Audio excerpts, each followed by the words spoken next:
Hey hello guys வணக்கம். நான் இன்றைக்கி ஒரு முக்கியமான ஸ்கீம் பற்றி டிஸ்கஸ் பண்ண தான் வந்திருக்கேன்.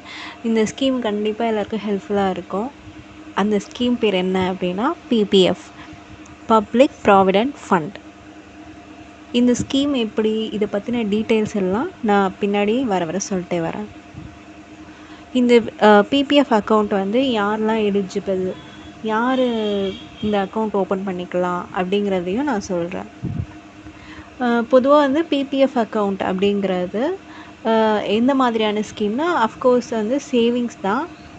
இது ஃப்யூச்சர் லாங் டேர்ம் பெனிஃபிட் அப்படிங்கிற நோக்கத்தில் இந்த ஸ்கீம் ஹெல்ப்ஃபுல்லாக இருக்கும். ஃபஸ்ட்டு இது யார் எலிஜிபிள் பார்த்தீங்கன்னா, 18+ இருக்கலாம் அல்லது மைனராகவும் இருக்கலாம். மைனர் அக்கௌண்ட் ஓப்பன் பண்ணுறாங்க அப்படின்னா அவங்களுக்கு கார்டியன் போட்டு அந்த வேல ஓப்பன் பண்ணிக்கலாம். அடல்ட் அப்படின்னா கண்டிப்பாக அஃப்கோர்ஸ் 18+ இருக்கணும். பேங்க்கில் இந்த இந்தியாவிலே ஒரு அக்கௌண்ட் தான் வச்சுக்கலாம் அந்த பிபிஎஃப். சப்போஸ் உங்களுக்கு பேங்க்கில் பிபிஎஃப் இருந்ததுன்னா அங்கே தான் இருக்கணும். அப்படி இல்லை, நான் போஸ்ட் ஆஃபீஸில் ஓப்பன் பண்ணுறேன்னா போஸ்ட் ஆஃபீஸில் தான் வச்சுக்கணும். நீங்கள் உங்களுடைய சாய்ஸ் தான். பிபிஎஃப்பை போஸ்ட் ஆஃபீஸ்லேயோ இல்லை பேங்க்லேயோ வச்சுக்கிறது உங்களுடைய சாய்ஸு. நீங்கள் மாற்றிக்கிறதும் உங்கள் சாய்ஸ் தான். மினிமமாக இதில் எவ்வளோ டெபாசிட் பண்ணலாம் அப்படின்னு பார்த்தீங்கன்னா, 500 rupees கொடுத்து அக்கௌண்ட் ஓப்பன் பண்ணி டெபாசிட் பண்ணிக்கலாம். அதே மாதிரி சப்சிக்வெண்ட்டாக எவ்வளோ வேணாலும் பண்ணலாம். ஆனால் அதுக்கும் ஒரு மேக்ஸிமம் லிமிட் இருக்குது. ஒரு ஃபினான்ஷியல் இயரில் 1.5 lakh, அதாவது 1,50,000 வரைக்கும் நீங்கள் கட்டலாம். அப்படின்னா அப்போ தௌசண்ட்ஸில் சொல்லணும் அப்படின்னா 12.5 வரும். 12,500 வரைக்கும் நீங்கள் கட்டலாம். அதுக்கு மேலே நீங்கள் கட்ட முடியாது. அவ்வளோதான் மேக்ஸிமம் லிமிட். இதுக்கான இன்ட்ரெஸ்ட் எப்படி வரும் அப்படிங்கிறத நான் பின்னாடி வர டேபிளில் சொல்கிறேன். இன்ட்ரெஸ்ட் எப்படி ஒர்க் ஆகுது அப்படிங்கிறத நம்ம பார்க்க போகிறோம். இப்போ நம்ம அதிகப்படியான அமௌண்ட்டான 12,500 மந்த்லி கான்ட்ரிபியூஷன் அப்படிங்கிறதுல போடுறேன். அப்படி நம்ம கேல்குலேட்னு கொடுக்கும்போது இப்போ கரண்ட்டாக உள்ள இன்ட்ரெஸ்ட் படி 7.1, அதாவது எவ்ரி இயர் 7.1% இன்ட்ரெஸ்ட்டு ஏறும். நீங்கள் போடுற டெபாசிட் பண்ணுற அமௌண்ட்டுக்கான இன்ட்ரெஸ்ட் 7.1%. இப்போது நான் 12,500 கான்ட்ரிபியூட் பண்ணுறேன் அப்படின்னா மொத்தம் 15 வருஷம் கட்டணும். பிபிஎஃப் 15 வருஷத்துக்கான ஸ்கீம் தான் இது. அப்போ நீங்கள் எவ்வளோ கட்டுற மாதிரி இருக்குன்னா, 12,500 அப்படின்னு பார்த்தீங்கன்னா 12,500 இன்ட்டு ஒரு வருஷத்துக்கு 12 மாதங்களா, அப்போ ஒரு வருஷத்துக்கு 1,50,000 நான் சொன்னேன் இல்லைங்களா, அதிகப்படியான லிமிட்டு, அதை நீங்கள் கட்டிடுவீங்க.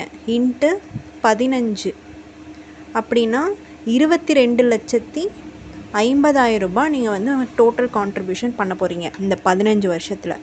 அதுக்கான நீங்கள் சப்போஸ் இதை விடாமல் 15 வருஷம் நீங்கள் இன்வெஸ்ட் பண்ணிங்க அப்படின்னா உங்களுக்கு இன்ட்ரெஸ்ட் மட்டுமே 16,94,600 வரும். அப்போ டோட்டலாக மெச்சூரிட்டி அமௌண்ட் எவ்வளோன்னு பார்த்தீங்கன்னா, டோட்டல் அமௌண்ட் பார்த்தீங்கன்னா 39,44,600 வரைக்கும் இந்த மெச்சூரிட்டி அமௌண்ட் உங்களுக்கு கிடைக்கும். இது கண்டிப்பாக ஒரு நல்ல ஸ்கீம் தான். இது கண்டிப்பாக லாங் டேர்ம் பெனிஃபிட்டுக்கு ஒரு பெஸ்ட்டு ஸ்கீம் அப்படின்னே நான் சொல்லுவேன். இந்த ஸ்கீம் எந்த ஆக்ட் கீழே வருதுன்னு பார்த்தீங்கன்னா, 80C இன்கம் டேக்ஸ் ஆக்ட் படி இது கவர் ஆகும். ஒரு ஃபினான்ஷியல் இயர் சப்போஸ் நீங்கள் அந்த மினிமம் அமௌண்ட்டான 500 கட்டாமல் தவற விட்டுட்டீங்க அப்படின்னா அந்த அக்கௌண்ட் டிஸ்கண்டினியூ ஆகிரும். அப்போ அந்த டிஸ்கண்டினியூ ஆன அக்கௌண்ட்டுக்கு ஒரு லோனோ இல்லை வித்ட்ராயல் ஃபெசிலிட்டி எதுவுமே கிடையாது. ஸோ அப்போ நீங்கள் அந்த அக்கௌண்ட்டை ரிவைவ் பண்ணணும், திரும்ப புதுப்பிக்கணும் அப்படின்னா திரும்ப அந்த 500 போட்டு ப்ளஸ் அதுக்கான டிஃபால்ட் அமௌண்ட்னு இருக்கும், ஃபைன் அமௌண்ட், அது 50 அப்போ 550 கட்டணும். நான் ஒரு ஃபினான்ஷியல் இயர் தவற விட்டீங்க அப்படின்னா அதுக்கானதை சொல்கிறேன். இந்த இன்ட்ரெஸ்ட் எல்லாமே மினிஸ்ட்ரி ஆஃப் ஃபினான்ஸ் இருக்காங்க இல்லையா, அவங்க நோட்டிஃபை பண்ணுவாங்க இந்த குவார்ட்டர்லி பேசிஸில்.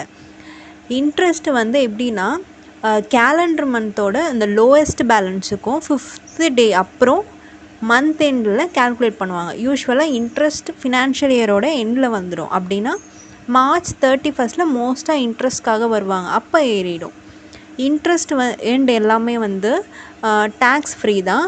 பேங்க்கில் இருந்து போஸ்ட் ஆஃபீஸ்க்கு அக்கௌண்ட் வேணால் ட்ரான்ஸ்ஃபர் பண்ணிக்கலாம். நீங்கள் சப்போஸ் போஸ்ட் ஆஃபீஸ்லேருந்து கூட நீங்கள் பேங்க்குக்கு ட்ரான்ஸ்ஃபர் பண்ணிக்கலாம். உங்கள் கன்வீனியன்ஸ் தான். எல்லாருக்குமே வந்து அவேர்னஸ் இல்லை, நெட் பேங்கிங் இல்லை, ஆன்லைன் சர்வீஸில் நினச்சிட்ருக்காங்க. ஆக்சுவலாக நம்ம வந்து ஐபிபிபி அக்கௌண்ட் இருந்தது அப்படின்னா நீங்கள் நெட் பேங்கிங்கிலோ இல்லை எதில் வேணால் நீங்கள் வந்து கட்டிக்கலாம்.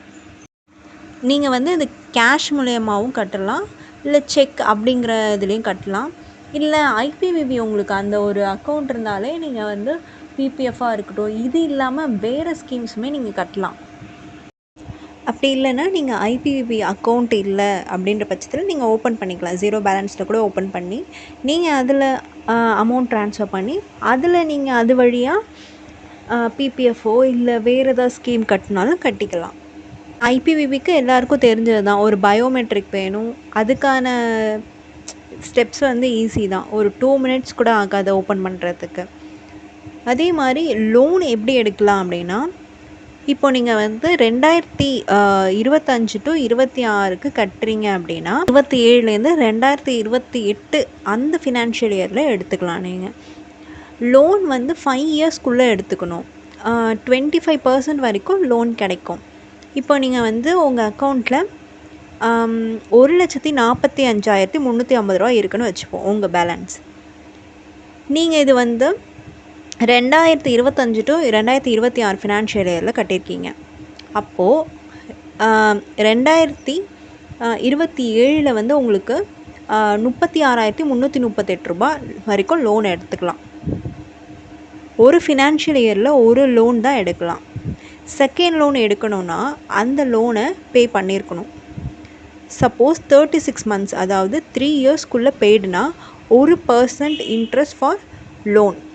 அப்படி கட்ட மிஸ் பண்ணிட்டீங்க அப்படின்னா 36 மாதத்துக்கு அப்புறம் பே பண்ணால் 6% வரைக்கும் இன்ட்ரெஸ்ட் போடுவாங்க. 5 இயர்ஸ் அப்புறம் வித்ட்ராயல் ஃபெசிலிட்டி இருக்குது.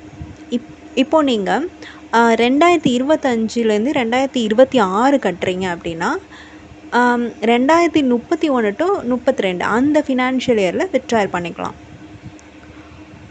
50% அதாவது நீங்கள் வச்சுருக்க அமௌண்ட்டில் 50% அந்த பேலன்ஸை வித்ட்ராயல் பண்ணிக்கலாம். எப்படின்னா இப்போ 1,50,000 இருக்குது அப்படின்னா அதில் 50% அப்படின்னா 75K வரைக்கும் வித்ட்ராயல் பண்ணிக்கலாம். அக்கௌண்ட் வந்து 15 இயர்ஸ் அப்புறம் மெச்சூரிட்டி ஆகும். ஓப்பன் பண்ண ஃபினான்ஷியல் இயர் கணக்கு கிடையாது. அக்கௌண்ட்டு க்ளோஸ் பண்ணணும், க்ளோஷருக்கு போகிறீங்க அப்படின்னா ஃபார்ம் இருக்கணும். அதுக்கான க்ளோஷர் ஃபார்மு ப்ளஸ் பாஸ்புக் கொடுக்கணும். அப்படி பண்ணிங்க அப்படின்னா நேரிலே வந்து சைன் போட்டு கொடுத்தீங்கன்னா அந்த நீங்கள் வந்து எஸ்பி அக்கௌண்ட் இருக்குது, உங்களுக்கு சேவிங்ஸ் அக்கௌண்ட் இருக்குது அப்படின்ற பட்சத்தில் அந்த நம்பரை கொடுத்தீங்கன்னா அதில் க்ரெடிட் கொடுத்துருவாங்க. நீங்கள் அக்கௌண்ட்டை வந்து எக்ஸ்டெண்ட் பண்ணணும் அப்படின்னாலும் பண்ணிக்கலாம். இதுதான் வந்து பிபிஎஃப்கான ஒரு டிஸ்கஷன். இதில் ஏதாச்சும் உங்களுக்கு டவுட்ஸ் இருந்தால் கமெண்ட் செக்ஷனில் சொல்லுங்கள். தேங்க்யூ.